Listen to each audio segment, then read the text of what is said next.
दोस्तों, आज पेश है सांपों का शहंशाह। ये कहो चित्र है। किसी समय एक गांव में एक गरीब बुढ़िया अपनी इकलौती बेटी शकुंतला के साथ रहती थी। शकुंतला अत्यंत रूपवती, उसकी सुंदरता की चर्चा दूर दूर तक होती थी।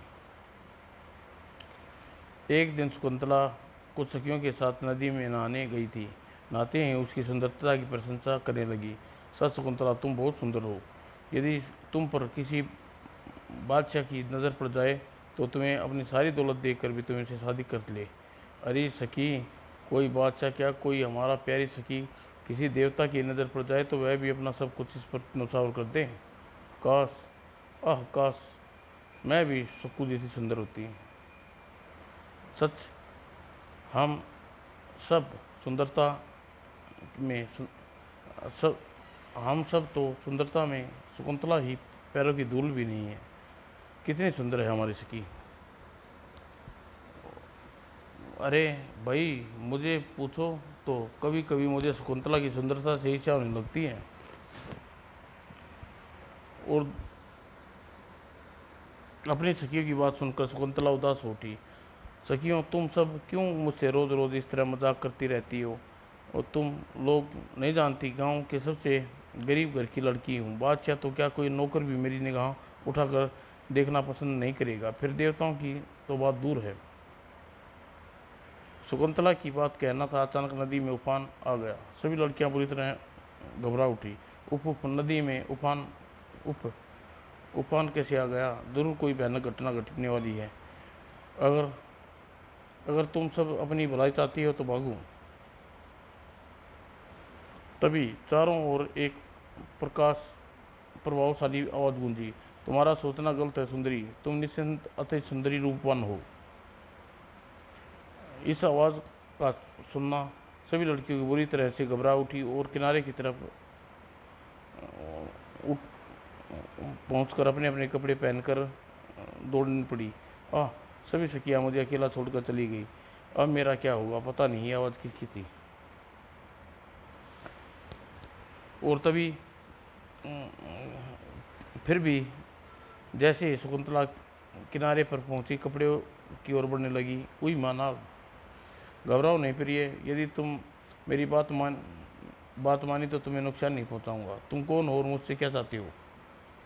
मैं नदी में बसे सांपों देश का बाच बादशाह हूँ, और मैं तुम्हें अपने प्राणों से भी बढ़कर चाहता हूँ। यदि तुम मुझसे विवाह करने का वचन दो तो मैं दुनिया की सारी खुशियाँ तुम्हारे कदमों में डाल दूंगा, तथा तुम्हारे कपड़े तुम्हारे पास वापस कर दूंगा। यदि इनकार करोगी तो ज़बरदस्ती उठाकर अपने देश ले जाऊंगा, वहाँ तुम्हें कैद करके रखूंगा। बोलो, अब तुम्हारा क्या फैसला है? तुम्हारा। नाग की बात सुनकर शकुंतला अधिक भयभीत हो गई। ठीक है, मैं तुमसे विवाह करने की वचन देती हूँ, लेकिन विवाह आज से 7 दिन बाद करूँगी। तब मेरे कपड़े लौटाओ और मुझे घर जाने दो। मुझे कोई आपत्ति नहीं, लेकिन ध्यान रखना, आज के 7वें दिन तुम्हें यहाँ आना होगा, मुझसे विवाह करना होगा। वचन पाकर नागराज बादशाह रेंगता हुआ नदी में उतर गया। वो उसके देखते ही देखते पानी के भीतर नजरों से उतर गया। आह, मैं किस विपत्ति में फंस गई। पूरा पानी के में समाती ही नदी में एकदम शांत हो गई। सुगंधला झट अपने कपड़े पहने और घर जाकर अपनी माँ को गले लिपट कर फूट फूट कर रो पड़ी। क्या हुआ बेटी, तू इस तरह क्यों रो रही है? मुझे तुझे किसी ने कुछ कहा क्या? वो शकुंतला ने अपनी माँ को सारी बात क्या सुनाई। ये ईश्वर, मेरी बेटी पर कैसी विपत्ति आ गई। खैर बेटी, जो होना था वो हुआ, लेकिन तू चिंता मत कर, नाग तेरा कुछ नहीं बिगाड़ सकेगा। तू घर से बाहर ही नहीं निकलना, ठीक है माँ?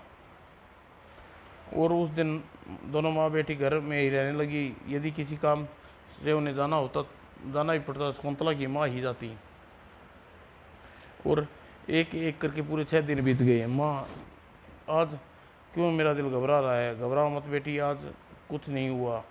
कल का दिन भी सुकुशल गुजर जाएगा, हमें किसी बात का डर नहीं रहेगा। और 7वां दिन भी गुजर गया और रात हो आई। बेटी लगता है अब सांपों का बादशाह की धमकी कोरी गप थी।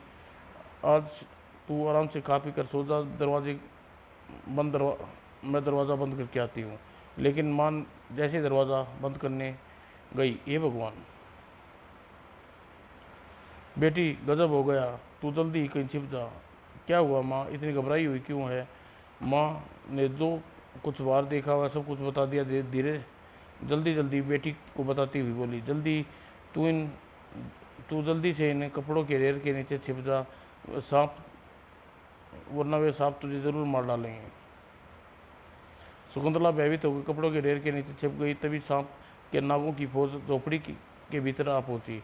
हाय, अब मैं क्या करूं, इन सांपों को मार भी नहीं सकती।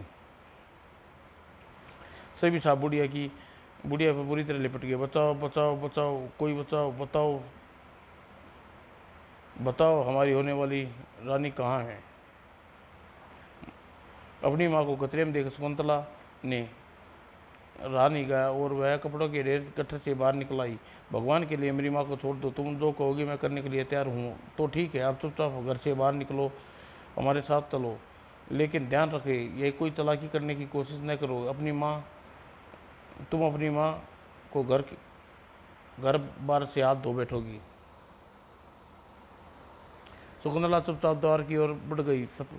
सांपों ने उसकी माँ को छोड़ दिया और शकुंतला ने को घेरे में लेकर पीछे आगे आगे बढ़ने लगी। बेटी बेटी सर्पों, मेरी प्यारी बेटी को मत ले जाओ।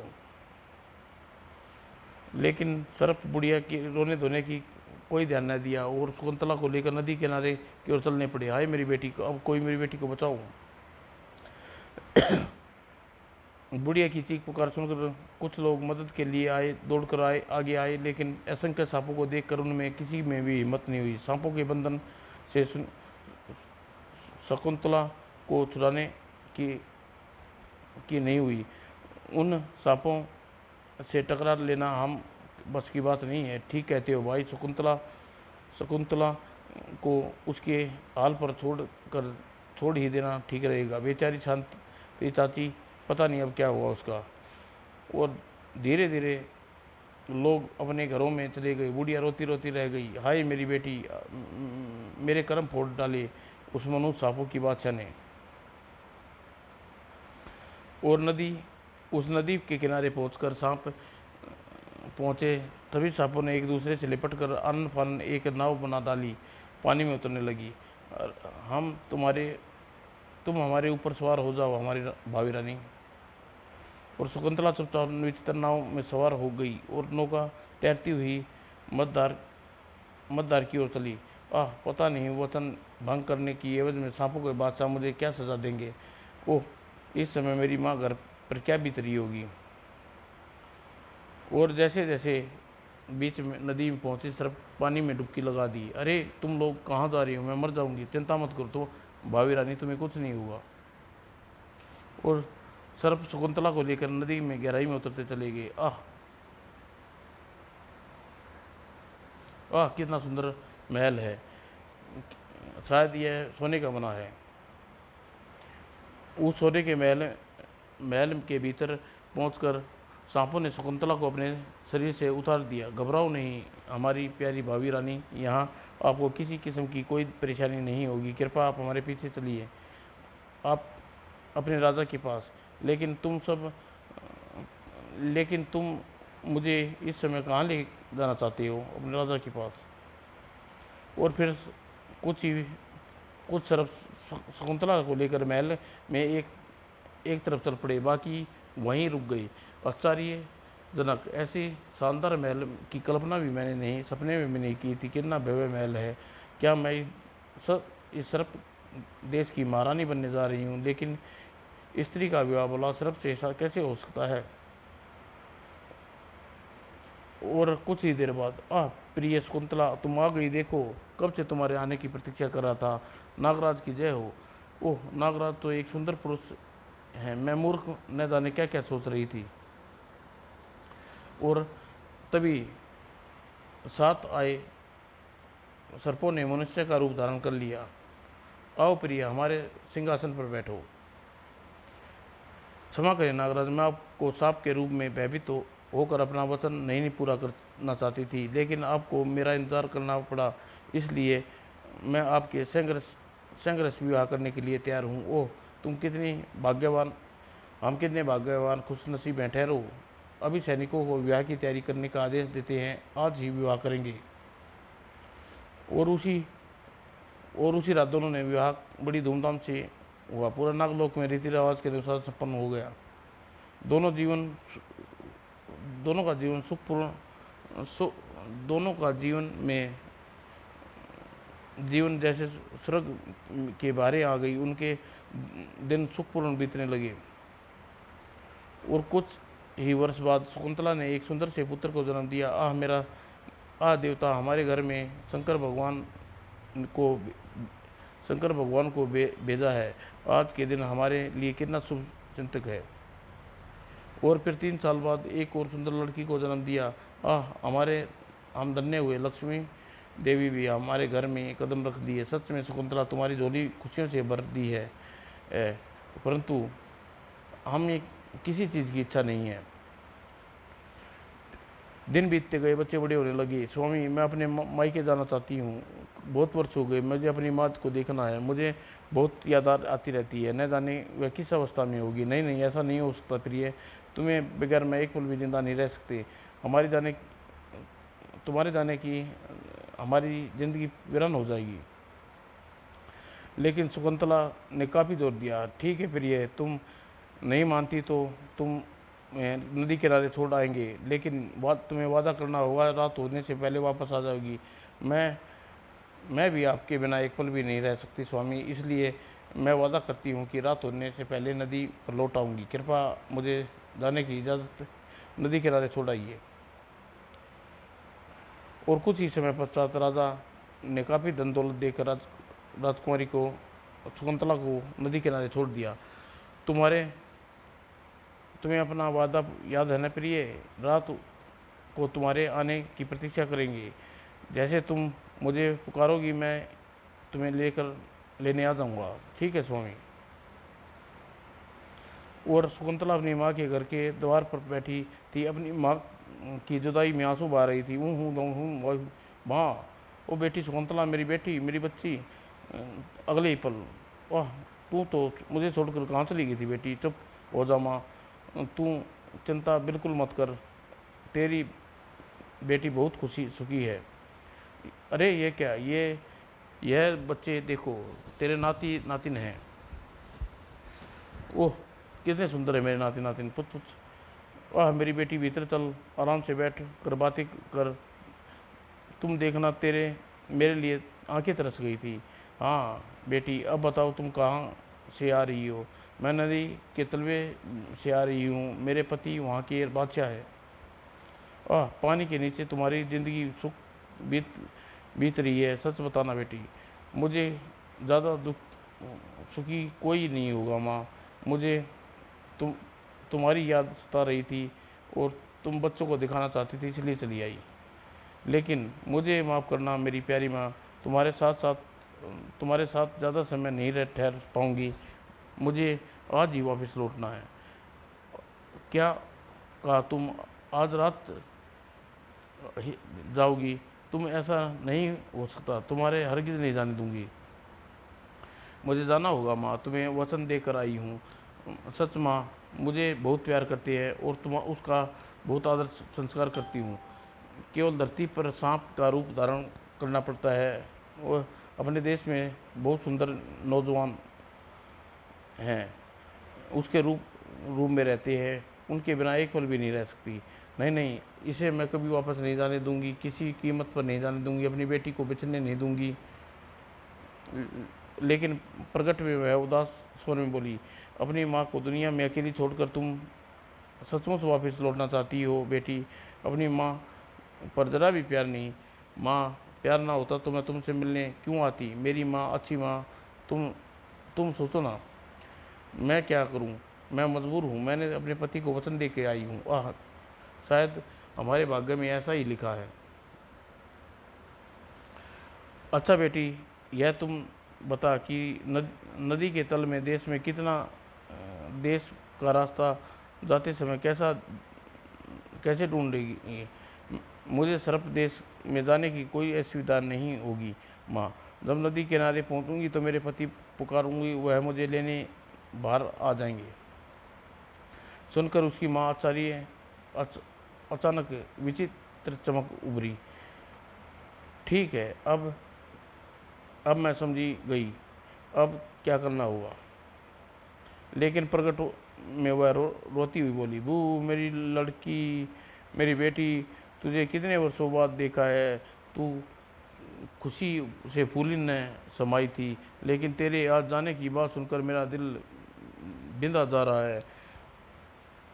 लेकिन तू तू भी क्या कर सकती है, तेरी भी मजबूरी है। बेटी, अगर तू हमेशा के लिए मेरे साथ नहीं रह सकती, कम से कम अपने घर में अपनी माँ के पास तो एक रात रह लेती। शकुंतला अपनी माँ पर दया आ गई। ठीक है माँ, यदि तुम्हारी मेरे साथ एक रात ठहर जाने की खुशी मिलती है तो आज रात यही रहूँगी। हाँ, कितनी अच्छी बेटी है। यह बात कहकर तूने मेरे प्राण बचा लिए, वरना मैं आज समय सिर पटक पटक कर प्राण दे देती। और उसके बाद बूढ़ी माँ ने तरह तरह के स्वादिष्ट भोजन तैयार किए और प्रेम पूर्वक अब नाती नातिन को बेटी को खिलाए। और खाने में बेहोशी की दवा है, जो एक बार खाएगा सुबह से पहले नहीं उठ सकेगा। रात को मैं अपना काम पूरा कर दूंगी। और खा पी कर सब सो गए। माँ संध्या होने का इंतजार करने लगी। अब मेरे नातिन पोतिन बेटी कभी मुझसे जुदा नहीं होंगे। और रात होते ही वह अपनी बेटी के कपड़े पहने। इन कपड़ों में नागराज मुझे शकुंतला ही समझेगा, और जैसे ही वह नदी के बाहर आएगा तो वह अपने देश वापस कभी नहीं जा पाएगा। और वह एक छोटी सी कुल्हाड़ी अपने वस्त्रों में छिपा कर नदी की ओर चल पड़ी। नदी किनारे पहुंचकर, नागराज मेरे स्वामी, मैं आ गई हूँ, कृपा आकर मुझे ले जाइए। और सिर दी पानी में उफान आया और तेजी से नागराज प्रकट हुआ। ओ प्रिय, तुम आ गई, मैं जानता था तुम जरूर आओगी। आओ मेरे साथ चलो। मैं चलकर आपके पास नहीं आ सकती स्वामी, मेरे पैरों में मौत आ गई है, कृपा आप मुझे उठा कर ले जाइए। ओह ठहरो, मैं आता हूँ। और नागराज ने नाग का रूप धर लिया। शकुंतला की माँ के पास पहुँचना, लेकिन कुछ पूछा अभी कुछ ही ध्यान देकर चूक गया। अरे बच्चे कहाँ हैं प्रिय, उनके साथ क्यों नहीं लाई? दुष्ट, अरे दुष्ट, तूने मेरे बच्चे, अरे दुष्ट, तेरे बच्चे नहीं, तेरी मौत को साथ लाई हूँ, देख ओ धोखा। और अगले किंतु इससे पहले कि नागराज संभल पाता, अपने बचाव का कोई उपाय कर पाता, बुढ़िया ने कुहाड़ी से कई टुकड़े कर दिए। हाँ हाँ, अब मेरी बेटी कोई मुझसे जुदा नहीं कर पाएगा। आहा। उसके बाद नाग के सभी टुकड़ों को नदी में फेंक दिए और चुपचाप वापस लौट आई।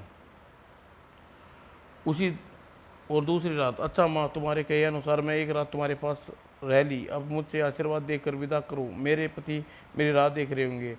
तुम्हें विदा करने का दिल तो नहीं कर रहा बेटी, लेकिन मजबूरी है। आगे तुम्हारे जाओ, अपने पति के साथ खुशी से रहो।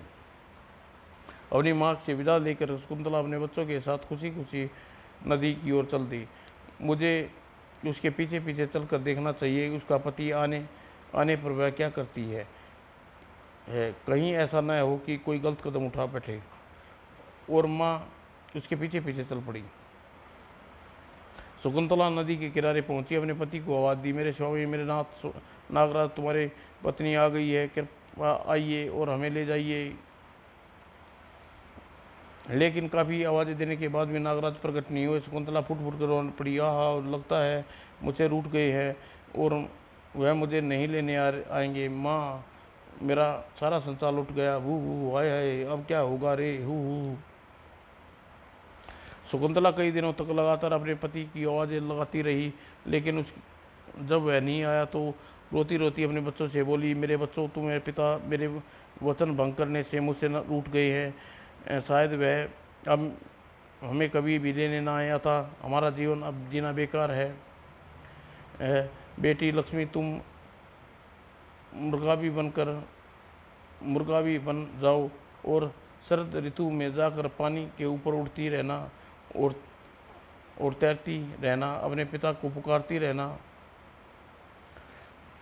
और बेटे, तुम हंस बन जाओ, हमेशा शरद ऋतु में आकर इस नदी में घूमते रहना और अपने पिता को मनाने की कोशिश करना। और मैं तुम्हारी बेघर माँ कोयला बन जाती हूँ।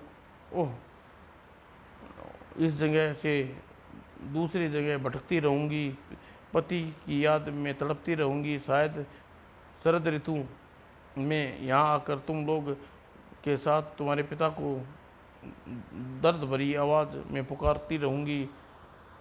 हो सकता है कभी उसे हम पर तरस आ जाए और वे आकर हमें ले जाए। चलो मेरे बच्चों, मेरे साथ साथ अपना रूप बदल लो और उड़ जाओ। और जैसे चमत्कार हुआ, पलक झपकते ही तीनों पक्षी बन गए और पंख फड़फड़ाते हुए विभिन्न दिशाओं में उड़ गए। माँ ने जब यह देखा तो वह चिल्लाती चिल्लाती उनके पीछे दौड़ी, अरे मेरी बेटी, मेरे बच्चों, रुक जाओ। ओह, इस तरह मुझे छोड़कर मत जाओ। और दौड़ते दौड़ते अचानक से ठोकर लगी। आह मेरी बच्ची, और धरती पर गिरने के साथ ही उसने दम तोड़ दिया। और और फिर बच्चे यह और बच्चे यह तो हम भी नहीं कह सकते कि शकुंतला और उसके बच्चों को कभी सांपों के बादशाह नागराज तरस आया या नहीं, लेकिन हाँ, हंस, मुकराबी और कोयल को लोग बाग आज भी शरद ऋतु में हमेशा उस नदी पर उड़ते और तैरते देखते हैं। पिताजी, हमें अपने पास बुला लीजिए। पिताजी, कहाँ हैं आप? हमें अपने साथ ले जाइए। स्वामी, स्वामी, हमें माफ़ कर दीजिए। मुझे अपने बच्चों को आकर ले जाइए स्वामी। समाप्त दोस्तों। दोस्तों, पेश है राजकुमार का इंसाफ। किसी समय एक गांव में रामदास नाम का एक गरीब ब्राह्मण अपनी पत्नी के साथ रहता था। उसकी कोई संतान न थी। संतान प्राप्ति के लिए वे तीर्थ यात्रा पर जाना चाहते थे, लेकिन धन के अभाव के कारण लाख चाहने पर के बावजूद भी वे तीर्थ यात्रा पर नहीं जा पाए थे। यदि यही कारण था कि जब भी गांव वाले को तीर्थ यात्रा पर जाते देखते उनके चेहरे उदास हो जाते। एक दिन, स्वामी, हमारे गांव में गरीब से गरीब व्यक्ति हर साल तीर्थ यात्रा पर जाता है। उनकी मनोकामना पूर्ण होती है। इतने वर्षों से हो गए हम अपनी यात्रा के लिए धन का प्रबंध नहीं किया। क्या करूं भगवान, खाने के लिए भी धन पूरा नहीं पड़ता, फिर यात्रा के लिए धन का प्रबंध कहाँ से करूं? स्वामी, शास्त्रों में लिखा है, बिना संतान माता पिता का मोक्ष नहीं मिलता और देवलोक में के दरवाजे उनके लिए हमेशा के लिए बंद हो जाते हैं और बिना संतान के कारण हम यूं ही व्यर्थ चला जाएगा। शायद ईश्वर ने यही मंजूर है। भगवान, मैं तो तमाम कोशिशें कर हार गया हूँ, लेकिन आमदनी हीन है।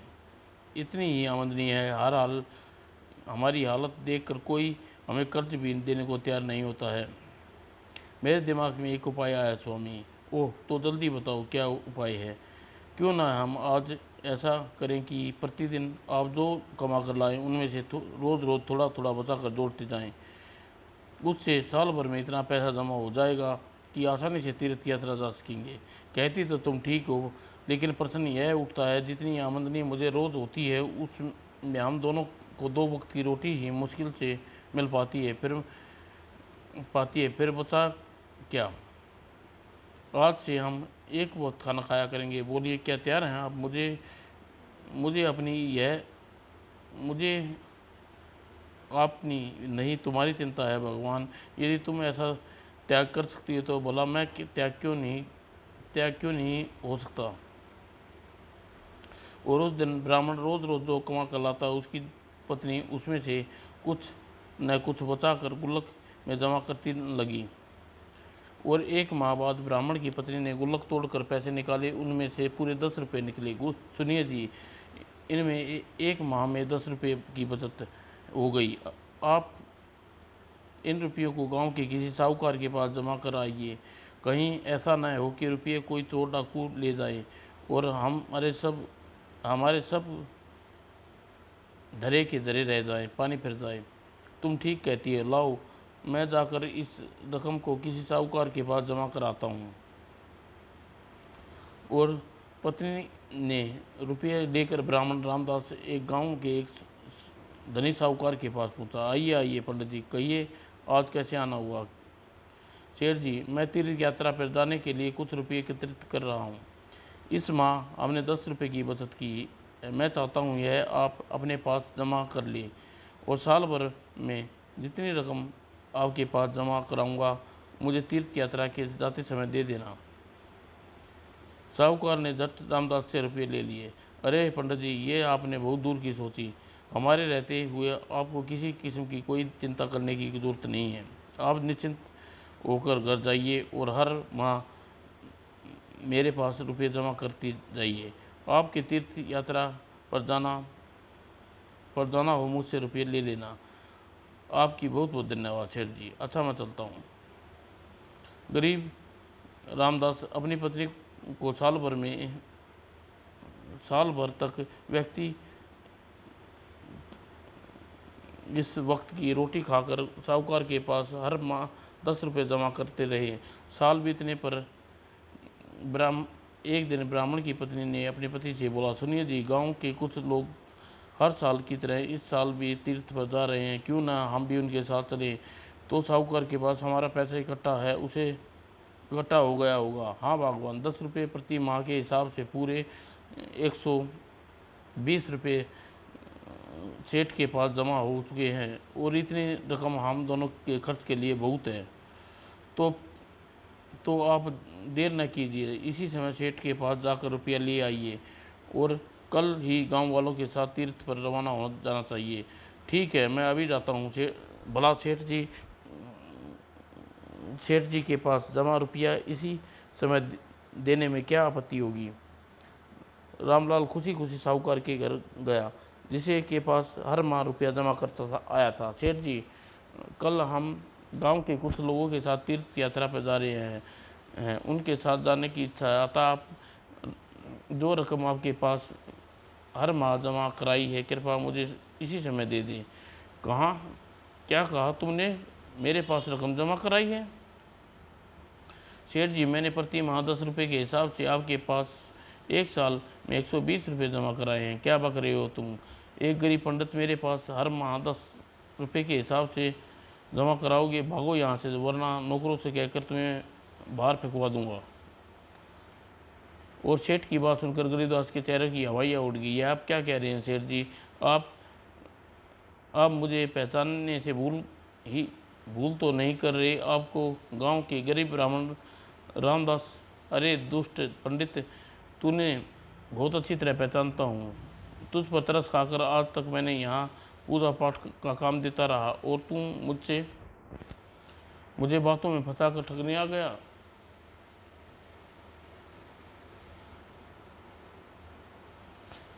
सेठ जी, मेरा यकीन कीजिए, मैं 10 रुपये प्रति माह आपके हिसाब से आपके पूरे 120 रुपये जमा करवाए हैं। तुम्हारे पास इस बात का कोई गवाह है? मेरे पास जमा करवाए हैं। ईश्वर के अलावा मेरे पास कोई गवाह नहीं है सेठ जी। तो फिर ईश्वर को ही गवाही के लिए ले आओ। यदि वही आकर तुम्हारी गवाही देगा तो तुम्हारी मांगी हुई रकम तुम्हें दे दूंगा। अब निकलो यहाँ से, तुम्हारी कोई बकवास सुनने को तैयार नहीं। और बेचारा रोता पीता अपने घर पहुंचा। पत्नी को सारा किस्सा क्या सुनाया। पत्नी की आंखें आंसू से भर आई। ये भगवान, कितना बड़ा धोखा, पैसे लेकर देने से साफ मुकर रहा है। सुनिए जी, आप इसी समय राजा के पास जाइए और उनसे न्याय मांगिए। लेकिन महाराज, मुझ गरीब की बात पर विश्वास क्यों करेंगे? मेरे पास तो इस बात का कोई गवाह भी नहीं है। आप उनके पास जाइए तो सही। मुझे विचार है महाराज हमारे साथ जरूर न्याय करेंगे। ठीक है, तुम कहती हो तो मैं चला जाता हूँ, लेकिन मुझे इंसाफ मिलने की उम्मीद कम ही है। और पत्नी की बात मानकर रामदास साहब उसी समय राजा के दरबार में जा पहुंचा। दुआई हो महाराज, दुआई हो, एक साहूकार ने धोखा किया है, मुझे न्याय दीजिए। ए ब्राह्मण, धीरज रखो। जो बात है, जो जो बताओ, तुम्हें साथ क्या प्रकार का धोखा हुआ है और क्या धोखेबाज तथा धोखेबाज कौन है?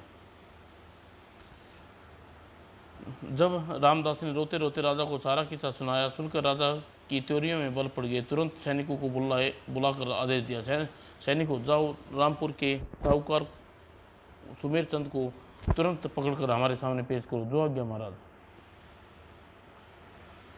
ले सैनिक उसी समय घोड़े पर सवार होकर उस साहूकार के घर पहुंचे। ए सेठ, चलो, तुम्हें महाराज ने इसी समय दरबार में बुलाया। लेकिन मेरा कसूर क्या है? वह तुम्हें महाराज ही बताएंगे। चलो, पता नहीं क्या घपला हो गया है, लेकिन महाराज का हुक्म तो जाना ही हुआ। चलो। और सिर दी सैनिकों साहूकार को सुमेर चंद के दरबार में पेश किया गया। क्यों सेठ जी, क्या यह सच है कि तुमने इस गरीब ब्राह्मण से रुपया दबा लिया है? यह पंडित झूठ बोलता है महाराज। आज सुबह मेरे पास आया था, मुझे धमकी दी कि मुझे तीर्थ यात्रा पर जाने के लिए पैसे दो, वरना आपकी अदालत में धोखेबाजी का मुकदमा दायर कर देगा। मैंने तुरंत इसे दुष्ट पंडित को घर से निकाल दिया।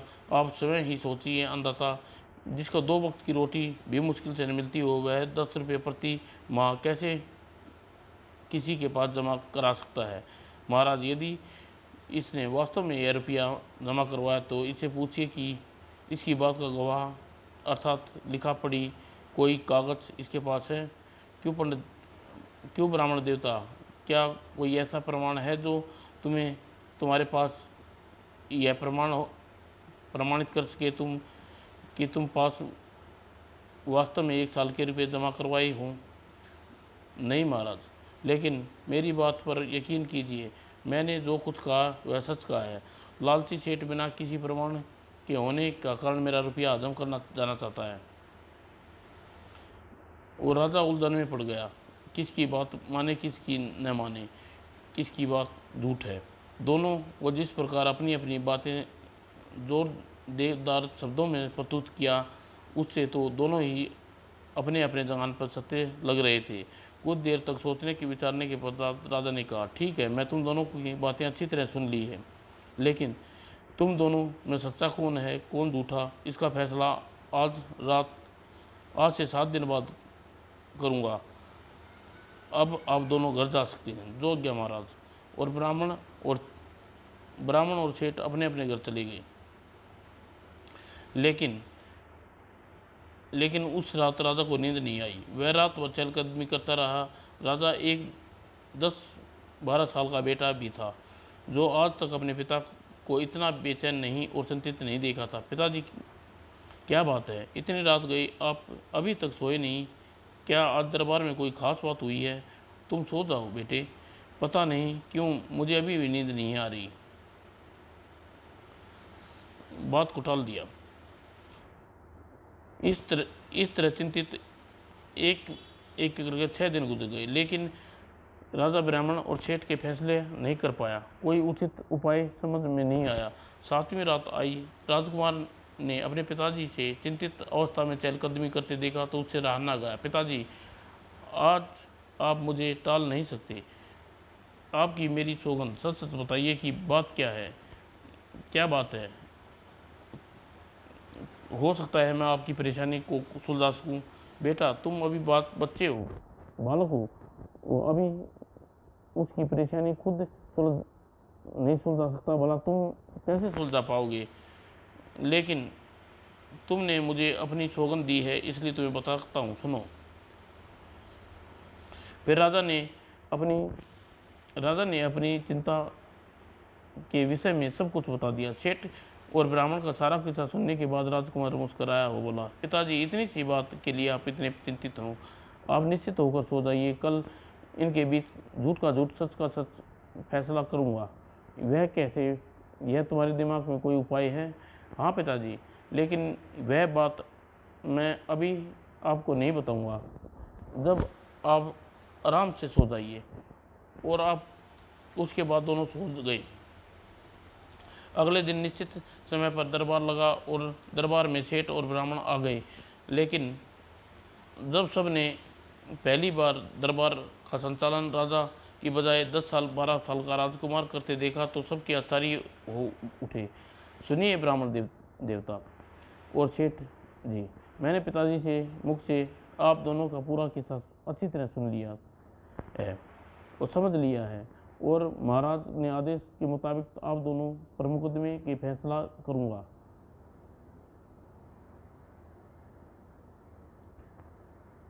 लेकिन इससे पहले आप दोनों को एक काम करना होगा। हुक्म कीजिए राजकुमार, हमें क्या करना होगा?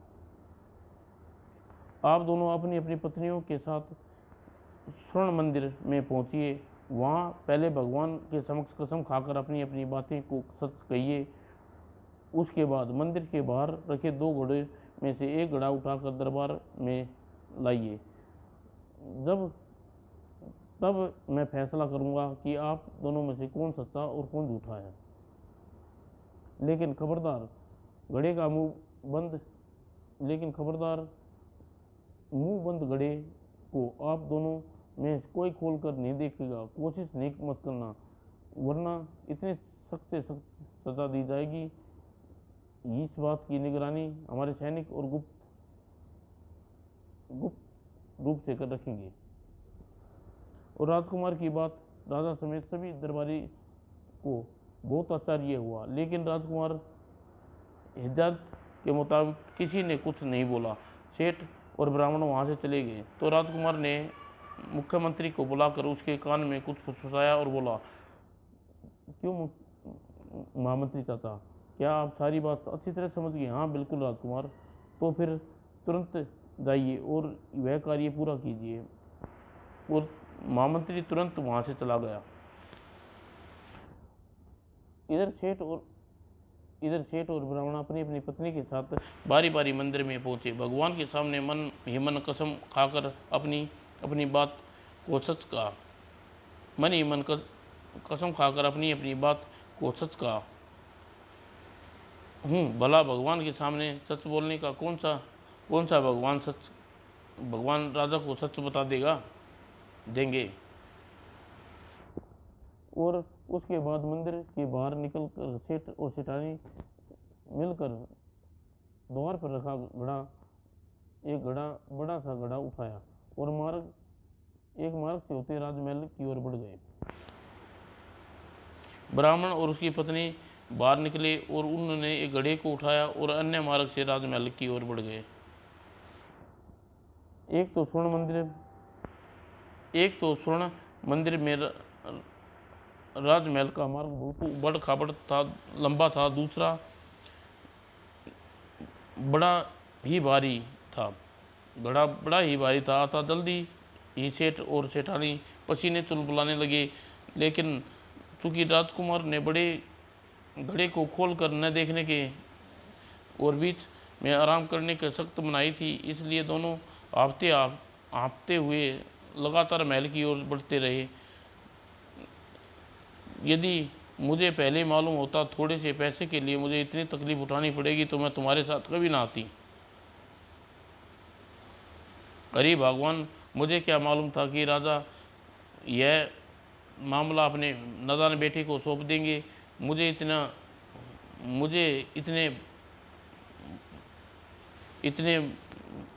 इतनी कसरत करेगा तो कमबख्त रुपये तो अब मेरी जान लेना बन गई है। अच्छा होता कि उसे पैसे वापस लौटा देता।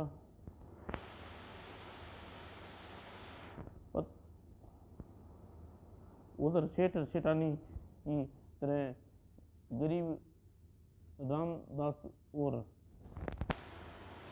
रामदास और उसकी पत्नी भी हालत खराब थी, लेकिन मजबूरी थी। राजकुमार की आज्ञा की अवहेलना उनमें सांस नहीं था। पता नहीं भगवान हमारे कौन से जन्म का बदला ले रहा है, अपने रुपयों की खातिर हमें इतने कष्ट उठाने पड़ रहे हैं। हे भगवान, इसमें भगवान को क्यों दोष दे रही है? भगवान, मेरी ही बुद्धि खराब हो गई थी जो मैंने साहूकार को पैसे जमा कराए। और किसी तरह दोनों अपने अपने घड़े को उठाकर राजा दरबार में पहुंचे।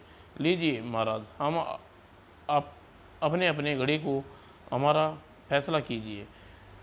फैसला अभी हुआ जाता है आदरणीयों। और कहकर राजकुमार ने दोनों घड़ों की ओर देखते हुए जोरदार आवाज में कहा, दोस्तों, तुम दोनों घड़े से बाहर निकलाओ। राजकुमार के कहने की भर की देर थी कि घड़े से ढक्कन ऊपर उठे और उनमें से दो बालक हाथ एक एक कागज लिए हुए बाहर निकले आए, जिसे देखकर सेठ और सेठानी के चेहरे पर बैग थे पीले पड़ गए और उन्हें माजरा समझते देर न लगी। बेटा, आखिर यह सब क्या चक्कर है? इसमें मुकदमे का इन बालकों से क्या संबंध है? पिताजी, मार्ग में सेठ और सेठानी ब्राह्मण और ब्राह्मणी ने जो बातें की थी, इन दोनों बालकों ने अपने अपने कागजों पर इन्हें लिख लिया है। इन्हें पढ़कर आप आसानी से झूठ और सच का पता लगा सकते हैं।